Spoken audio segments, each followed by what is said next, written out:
प्यारे विद्यार्थियों नमस्कार। मैं आज क्लास 6, 7 और 8 क्लास के इंग्लिश विषय के बारे में बात करना चाहूँगा।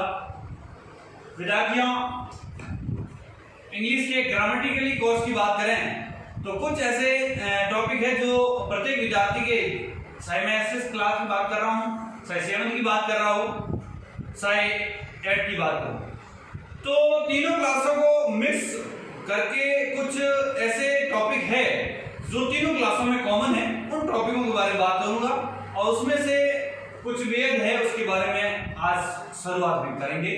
तो चलिएगा सबसे पहले पता कर लेते हैं हम लोग कि वे कौन से टॉपिक है जो हमारे सिलेबस में है और कॉमन भी है। सबसे पहला टॉपिक है नाउन, जिसका अर्थ होता है संज्ञा। दूसरा प्रोनाउन यानी सर्वनाम। तीसरा एडजेक्टिव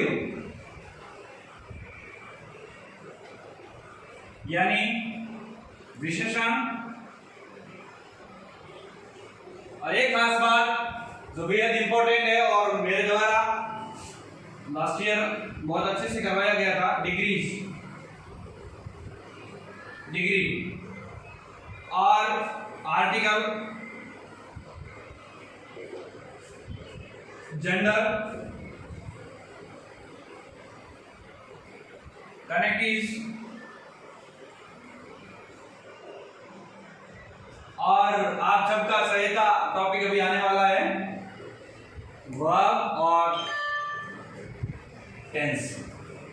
तो विद्यार्थियों, ये टॉपिक तो वैसे नॉर्मल टॉपिक है, लेकिन जहां तक मेरा मानना है कि आपका वर्ब पावर अच्छा होगा और आप मेनली रूप से टेंस की तरफ आपका फोकस ज्यादा होगा। और आप जैसे विद्यार्थियों के लिए टेंस यदि कंप्लीट है तो आपको इंग्लिश पढ़ने में उसमें टेंस के साथ साथ बहुत सारी हेल्पिंग वर्ब, मेन वर्ब और सिंगुलर प्लूरल वचन का भी साथ साथ में ज्ञान होता रहेगा, जिससे कि आपको हर प्रकार से कह सकते हैं कि पढ़ने में और समझने में इंग्लिश बहुत ही इजी लगनी स्टार्ट हो जाएगी। तो ये तो कॉमन टॉपिक के बारे में बात हो गई। अब मैं आपको थोड़ी सी वर्ब के बारे में जानकारी दूंगा।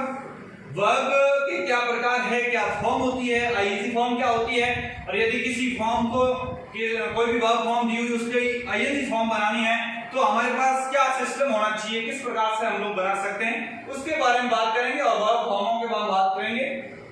मेरा वर्ब फॉर्म स्टार्ट करने का तात्पर्य यही है कि मैं यदि वर्ब फॉर्म स्टार्ट करूं तो विद्यार्थियों के लिए जब भी चैप्टर कहें कुछ भी कहो, टॉपिक स्टार्ट करेंगे तो आपका वर्ब और अच्छा होगा, तो आप बेहतरीन ढंग से इस टेंस के प्रत्येक सेंटेंस को भरने में कामयाब होंगे। तो शुरुआत करते हैं टॉपिक के बारे में, जिसका नाम है वर्ब।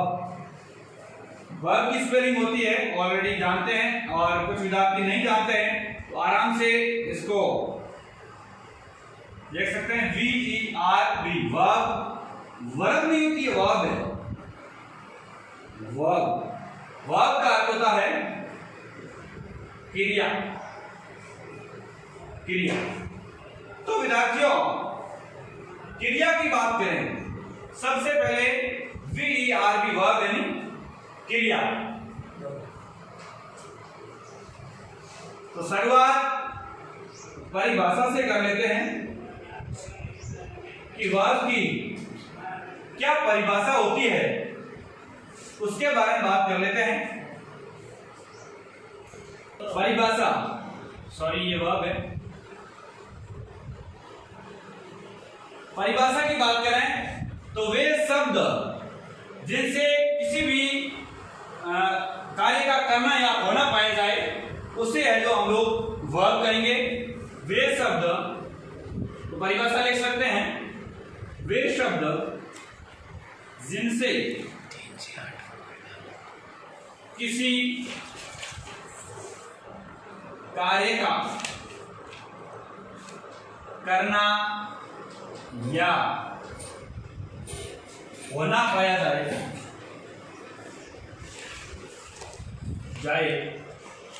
उसे क्रिया कहते हैं। इन्वर्टेड ब्रैकेट्स में मैं लिख सकता हूं वर्ब कहते हैं। चलिएगा, ये वर्ब की परिभाषा है जो हो गई।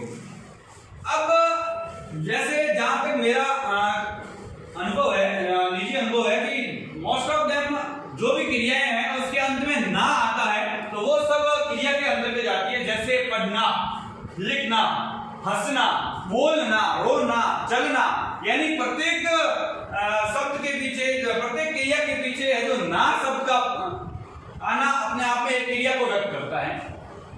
तो ये वर्ब की परिभाषा होने के बाद में मैं आपको थोड़ी सी जानकारी दे रहा हूं कि वर्ब के कितने प्रकार होते हैं, यानी काइंड्स ऑफ वर्ब। इंग्लिश में हम लोग कह सकते हैं काइंड्स का अर्थ है प्रकार, ऑफ इनका, वर्ब यानी क्रिया, यानी क्रिया के प्रकार, क्रिया के प्रकार। क्रिया के प्रकार होते हैं दो है जो क्रिया के प्रकार होते हैं। कौन कौन से होते हैं? हिंदी में आप लोगों ने पढ़ा होगा सकर्मक क्रिया और अकर्मक क्रिया। उसी प्रकार से हम लोग सकर्मक और अकर्मक को इंग्लिश के रूप में कह सकते हैं transitive verb,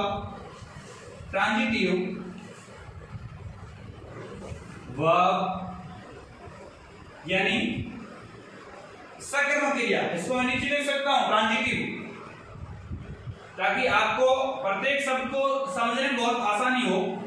transitive verb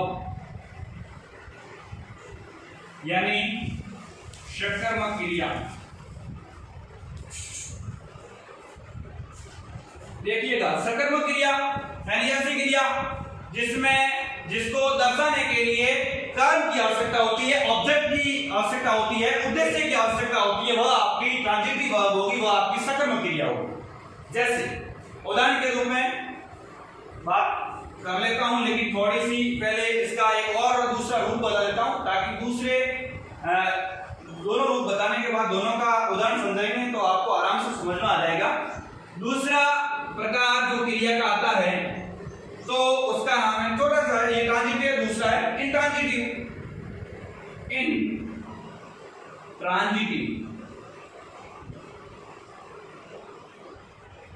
intransitive ये है सकर्मक और इंट्रांजिटिव यानी अकर्मक।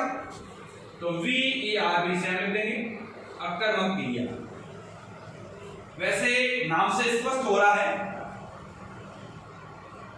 अकर्मक क्रिया, यानी ऐसी क्रिया जिसको दर्शाने के लिए, व्यक्त करने के लिए कर्म की आवश्यकता होती है, ऑब्जेक्ट की आवश्यकता होती है, उद्देश्य की आवश्यकता होती है, वह आपकी क्रिया हो जाएगी ट्रांजिटिव वर्ब। और जिस क्रिया को दर्शाने के लिए, व्यक्त करने के लिए किसी प्रकार के ऑब्जेक्ट की आवश्यकता नहीं होती है, किसी प्रकार के कर्म की आवश्यकता नहीं होती है, किसी प्रकार के हम लोग उद्देश्य को उसको बोल सकते हैं, आवश्यकता नहीं होती है, वह होती है आपकी इंट्रांजिटिव वर्ब यानी अकर्मक क्रिया। तो सकर्मक क्रिया के बारे में हम लोग इतना कह सकते हैं, इसमें ऑब्जेक्ट की आवश्यकता होती है, ऑब्जेक्ट की आवश्यकता होती है और इसमें ऑब्जेक्ट की आवश्यकता नहीं होती। इसको एक उदाहरण के माध्यम से मैं आपको समझा सकता हूं। तो विद्यार्थियों, दोनों वर्बों के उदाहरण समझाने से पहले मैं आपकी ये परिभाषा यदि आपने समझनी होगी, नहीं तो पूरा डिस्क्रिप्शन देकर समझ लेंगे, मिटाना चाहूंगा। पहली है जो वर्ब है ट्रांजिटिव, उसके उदाहरण के बारे में बात कर रहा हूं। ट्रांजिटिव यानी सकर्मक क्रिया, अभी मैंने बात की है।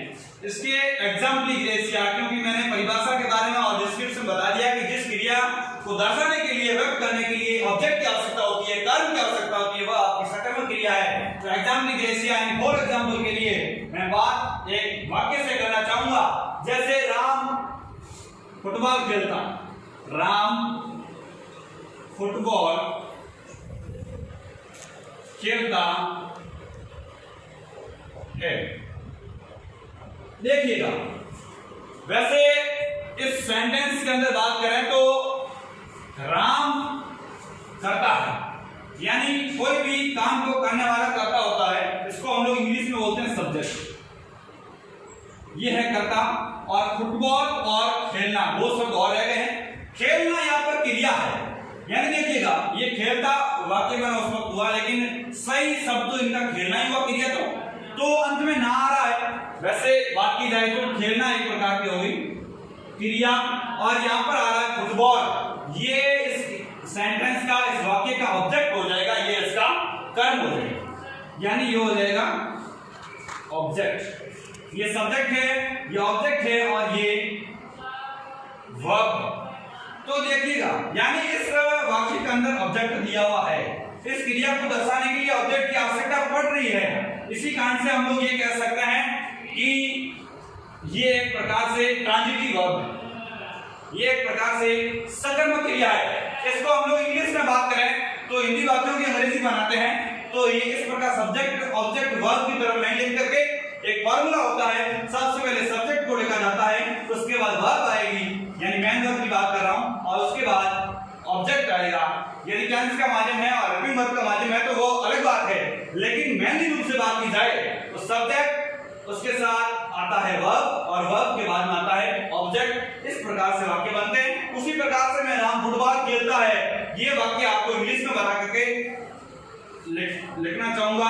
सबसे पहले आएगा सब्जेक्ट, राम हो जाएगा, फिर आएगा हिंदी वाक्यों की अंग्रेजी बनाते हैं, सबसे पहले सब्जेक्ट आता, उसके बाद वर्ब आती है ना कि ऑब्जेक्ट, तो राम के बाद वर्ब आएगी प्ले, प्लेन खेलना। लेकिन प्रेजेंट सिंपल टेंस ये कहता है कि यदि कर्ता एक वचन हो और तो आपकी क्रिया भी है जो ऑलरेडी क्रिया दी हुई वो बहुवचन है, इसको एक वचन बनाना पड़ेगा। इसी कारण से इसके पीछे एस लगाना पड़ेगा, तो राम प्लेज और ऑब्जेक्ट लगा देंगे फुटबॉल, तभी है तो ये सेंटेंस आपका कंप्लीट हो जाता है। यानी एक प्रकार से इस वाक्य से हमें ये पुष्टिकरण होता है कि जिस क्रिया को व्यक्त करने के लिए ऑब्जेक्ट की आवश्यकता होती है वे समस्त क्रियाएं हैं जो सकर्मक क्रियाएं जो होती है। और वैसे कोई भी वाक्य आपको दिया जाए तो आप वाक्य से पूछिए, क्या से पूछिए, राम फुटबॉल खेलता है तो स्वयं को सोचिए कि राम क्या खेलता है, तो आपके दिमाग में आ जाएगा फुटबॉल खेलता है, यानी आपके दिमाग में आ गया कि ऑब्जेक्ट इसमें है, तो आप श्योर कहेंगे कि ये आपकी ट्रांजिटिव वर्ब है, ना कि इंट्रांजिटिव। तो इनसे आपको है जो स्पष्ट हो जाता है। दूसरी वर्ब की मैं बात करना चाहूंगा, जिससे कि आपका कंसेप्ट क्लियर हो जाए कि सकर्मक क्रिया और अकर्मक क्रिया के बारे में जो हम सोच रहे थे उसमें है जो कितना परिवर्तन है, उससे रिलेटेड प्रत्येक है जो आपका टॉपिक कंप्लीट हो जाए। ये दूसरी है इंट्रांजिटिव वर्ब। इंट्रांजिटिव में अकर्मक क्रिया नीचे बताया था, अभी नहीं लिखने की आवश्यकता है। एक उदाहरण से आपको बता सकता हूं, एग्जाम्पलिफिकेशन के तौर पर फॉर एग्जाम्पल कहें तो आपका हो जाएगा, मैं एक उदाहरण से समझाऊं, राम दौड़ता है, ये वाक्य है राम दौड़ता है। अब देखिए इस वाक्य से आपको क्या से पता करना, राम दौड़ता है, क्या दौड़ता है, देखो राम उधर आ रहा है, आपको और कोई उत्तर ही नहीं मिल रहा है। इससे स्पष्ट होता है कि एक प्रकार से हम लोग ये कह सकते हैं कि ये आपकी इंट्रांजिटिव वर्ब हो जाएगी। वाक्य बना लेते हैं, राम दौड़ना, R U N run and दौड़ना होता है, लेकिन राम एक क्वेश्चन है, कर लेंगे रन्स, एक क्वेश्चन है तो क्रिया को एक क्वेश्चन बनाना पड़ेगा। ऑलरेडी कोई भी क्रिया होती है वो बहुवचन होती है, उसको एक क्वेश्चन बनाने के लिए उसके पीछे एस या एस का प्रयोग किया जाता है। इसी कारण से मैंने राम आपका सब्जेक्ट एक क्वेश्चन था, इसी कारण मैंने क्रिया के पीछे एस लगाया। चलिए ये है जो क्रिया के दो प्रकार होते हैं उसके बारे में मेरी बात होगी। अब क्रिया के कितने फॉर्म होते हैं, कितने रूप होते हैं, उसके बारे में थोड़ी सी जानकारी आपको प्रोवाइड करवा दें, जिससे कि आपका वर्ब से रिलेटेड प्रत्येक टॉपिक कंप्लीट तरीके से तैयार हो जाए। अब मैं क्रिया के जो फॉर्म होते हैं उसके बारे में बात करते हैं हम लोग, फॉर्म्स ऑफ वर्ब, यानी क्रिया के रूप। फॉर्म का अर्थ होता है रूप, यानी क्रिया के कितने रूप हो सकते हैं उसके बारे में बात करते हैं। तो मेनली रूप से बात की जाए तो 3 रूप ही होते हैं, लेकिन वैसे क्रिया के 5 रूप होते हैं। उसमें पहला रूप होता है वो है जो क्रिया का प्रेजेंट रूप होता है, और दूसरा रूप है जो क्रिया का होता है जो पास्ट रूप होता है। प्रेजेंट इज कॉल्ड वर्तमान और पास्ट इज कॉल्ड भूतकाल, टेंस काल हो जाएगा। और क्रिया का जो तीसरा रूप होता है वह है जो आपका पार्टिसिपेट कह सकते हैं, या फिर परफेक्ट टेंस के अंदर इस क्रिया की तीसरी फॉर्म का तीसरे रूप का प्रयोग होता है। चाहे प्रेजेंट परफेक्ट हो, चाहे पास्ट परफेक्ट की हम लोग बात करें और चाहे फ्यूचर परफेक्ट की बात करें, प्रत्येक परफेक्ट टेंस में इस क्रिया के तीसरे रूप का है जो प्रयोग किया जाता है। और विद्यार्थियों, क्रिया का जो चौथा रूप होता है उसको है जो आईएनजी का रूप बोलते हैं। तो क्रिया की पहली फॉर्म होती है, उस पहली फॉर्म के साथ यदि हम लोग आईएनजी का प्रयोग कर लेते हैं, पहली फॉर्म के साथ आईएनजी का प्रयोग कर लेते हैं, तो वह है जो आपकी क्रिया की पांचवी फॉर्म हो जाती है। और एक और रूप होता है, उसको क्रिया का पांचवा रूप बोलते हैं। इसको है वो सिंगुलर और प्लूरल के अकॉर्डिंग ऐसे होता, क्रिया का पहला रूप के सेम ही है, लेकिन ये मेरे आपको बताने का तात्पर्य इतना ही था कि 5 रूप होते हैं, लेकिन आपको अपने दिमाग में मेनली रूप से क्रिया का पहला रूप या वर्ब की फर्स्ट फॉर्म, दूसरा रूप सेकंड फॉर्म और तीसरा रूप यानी थर्ड फॉर्म, 3 याद रखनी है। और आईएनजी फॉर्म का याद करने में ज्यादा कुछ मतलब हार्ड नहीं रहता है, क्योंकि पहली फॉर्म के साथ हम लोग आईएनजी का प्रयोग करेंगे तभी ये जो आईएनजी फॉर्म बन जाएगी। अब देखिएगा, तीनों फॉर्मों के बारे में बात कर रहा हूं और अंत में बात करेंगे आईएनजी फॉर्म कैसे बनाते हैं। तो पहले तीनों फॉर्म, एक दो फॉर्म है जो आपको समझा देता हूं ताकि आपका कंसेप्ट थोड़ा सा आपके दिमाग में बैठ जाए कि किस प्रकार से क्रिया के 3 रूप है जो होते हैं। फर्स्ट फॉर्म, सेकंड फॉर्म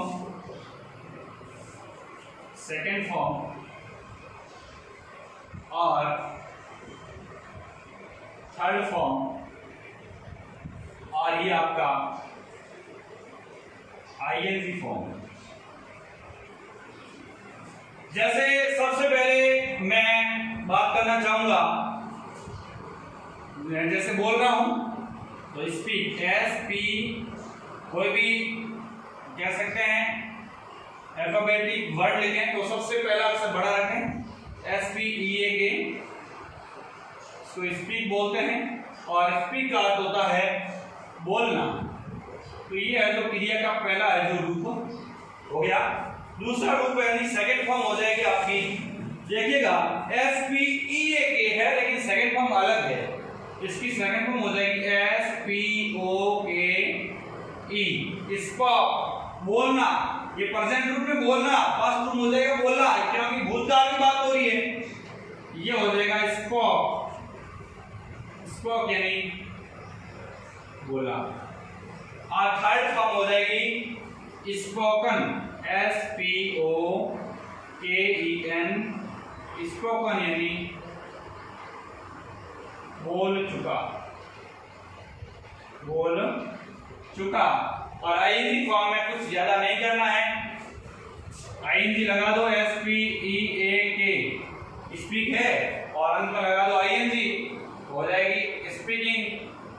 और आईएनजी फॉर्म पीछे लगवा देते हैं तो अंत में उस क्रिया के जो शब्द है उसके अंत में रहा है, रही है, इस प्रकार के शब्द प्रयुक्त होते हैं। तो ये बोलना, बोला और बोल चुका, यानी कोई भी काम परफेक्ट हो जाता है।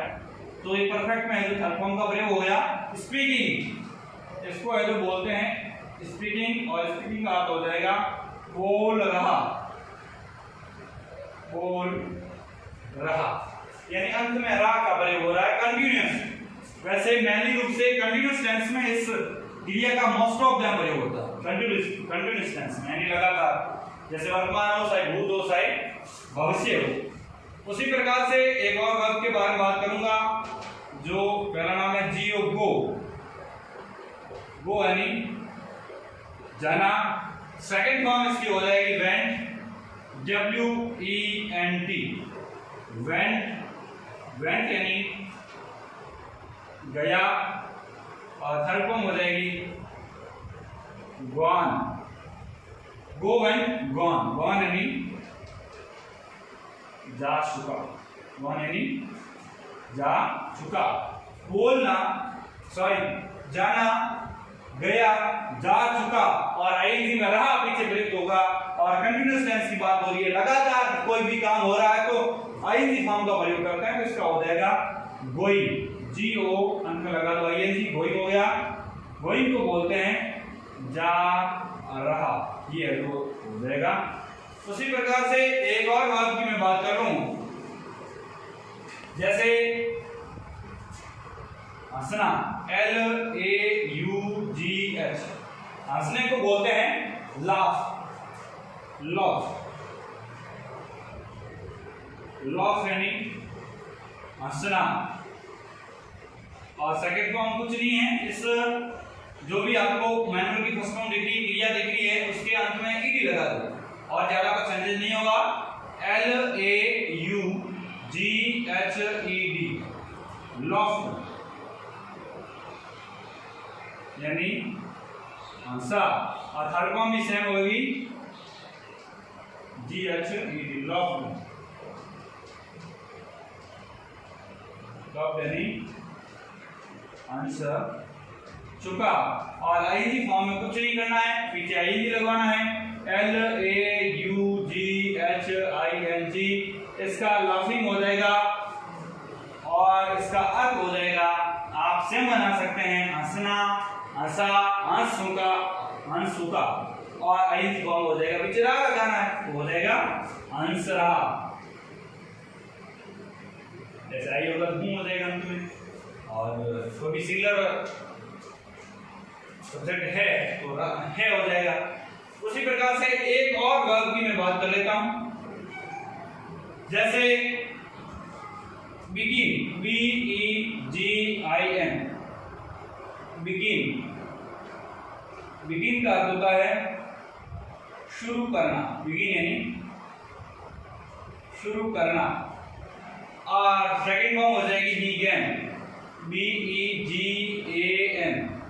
देखिएगा इधर आई है और कोई परिवर्तन नहीं हुआ है, सिर्फ इधर आई था और आई की जगह यहाँ पर ए हुआ है। सिर्फ देखिएगा, बहुत इंपॉर्टेंट चीज है, बिगिन का बिगिन नहीं लिखेंगे आप लोग, बिगिन में सिर्फ नॉर्मल परिवर्तन करना है, यहाँ पर आई की जगह है तो ए लगा देना है।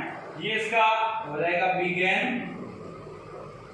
तो पास्ट रूप है, भूतकाल की बात हो रही है, इसका अर्थ हो जाएगा शुरू किया। और थर्ड फॉर्म हो जाएगी, देखिएगा यहाँ पर आई था, इधर ए हुआ है, थर्ड फॉर्म हो जाएगी BEGUN, बिगन हो जाएगा। यहाँ पर आई है और यहाँ पर ए हो रहा है और यहाँ पर यू हो रहा है, बहुत इंपॉर्टेंट चीज है। तो थर्ड फॉर्म इसकी हो जाएगी बिगन, यानी शुरू कर चुका। आप कोई भी काम शुरू कर रहे हैं तो ये कह सकते हैं काम शुरू कर दिया है तो बिगिन हो जाएगा, या पूरा कर लिया है तो आपका बिगिन हो जाएगा, या शुरू किया यानी पहले समय से शुरू किया तो वो आपका हो जाएगा, और अभी शुरू कर रहे हैं तो बिगिन है तो हो जाएगा। उसी प्रकार से सेम प्रोसेस है, BEGI, बिगिनिंग, ING लगाना पीछे, ING हो गया, बिगिनिंग यानी शुरू कर रहा, शुरू कर रहा। ये है जो वर्ब है जो आपकी हो गई। अब आपको नॉर्मल 2 मिनट के लिए आईएनजी फॉर्म के बारे में बता देता हूं, और पूरी जो वर्ब है यहाँ पर है जो वो आपको मैं पीडीएफ के माध्यम से प्रदान करवा दूंगा। अब आईएनजी फॉर्म किस प्रकार से बनाते हैं थोड़ी सी उसके बारे में बात कर लेते हैं, उसके बाद में आपका वर्ब का है जो टॉपिक और कंसेप्ट पूर्ण तरीके से तैयार हो जाएगा। कुछ पीडीएफ के माध्यम से आपको बेनिफिट हो जाएगा और कुछ मेरे द्वारा समझाए हुए शब्दों से। अब आईएनजी फॉर्म बनाने के कुछ रूल है। आईएनजी फॉर्म के कैसे बनाना है, कुछ नहीं है, 2 नियम। पहला नियम तो मैं बता दूं, नियम पहला, अंत में क्या हो, जैसे एक उदाहरण से समझाता हूं, HIDE, अंत में क्या हो, ई हो, यानी कोई भी स्वर हो, तो आप लोग क्या करेंगे, इसको हटा देंगे, ई को हटा देंगे और पीछे क्या लगा देंगे, आईएनजी। अब देखिएगा इसका आईएनजी फॉर्म लगाना है, ई को हटाना पड़ेगा, तो आप कर देंगे HIDING, आपका हो जाएगा हाइड्रीन। उसी प्रकार से दूसरा नियम है, क्योंकि मैं आपको सीधा ताकि आपके दिमाग में बैठ जाए कि किस प्रकार से बनाते हैं, इस हिसाब से बता रहा हूं। एपियर APPEAR, एपियर प्रकट करना होता है, और इसका हो जाएगा कुछ नहीं करना है, सिर्फ ING लगाना, APPEAR सेम लिख दिया और पीछे लगा दो ING, ये है जो आपका हो गया एपिरिन। और तीसरा नियम, इसकी तरफ बहुत ध्यान दीजिएगा विद्यार्थियों। नियम नंबर तीसरा मेन है, जो कोई तो नियम है तो ING का, इस नियम पर आप ध्यान दे देते हैं तो उसमें आपकी कोई गलती होने वाली है नहीं। जैसे मैं लिख दिया PUT, और कोई भी आपको क्रिया दी हुई हो, अंत में जो स्वर आ रहा है उसके बाद में व्यंजन आ रहा है, तो वो है जो व्यंजन आपका डबल हो जाएगा। इसको है जो लास्ट वाला जो व्यंजन आपको दिख रहा है, ये है जो आपको डबल करना है। जैसे इसका हो जाएगा PUTT कर लिया और फिर ING लगा दो, ये है जो आपकी ING होगी। तो तीनों नियमों को मैंने समझा दिया है विद्यार्थियों। आज की क्लास में यही क्लोज करता हूं, लेकिन जो है जो मैं आपको PDF के माध्यम से समस्त वर्गों को है जो प्रदान करवा रहा हूं व्हाट्सएप को अपने ग्रुप के माध्यम से, तो वो है जो आपको कंठस्थ कर लेनी है, ताकि अगला टॉपिक जो भी हम लोग पढ़ाएंगे ताकि आपको आराम से समझ में आएगा। क्योंकि यदि आपके वर्ब क्या है तो आपको अगला टॉपिक जो टेंस हम लोग पढ़ाने वाले हैं उसमें किसी भी प्रकार की आपको प्रॉब्लम नहीं आने वाली है। धन्यवाद, शुक्रिया।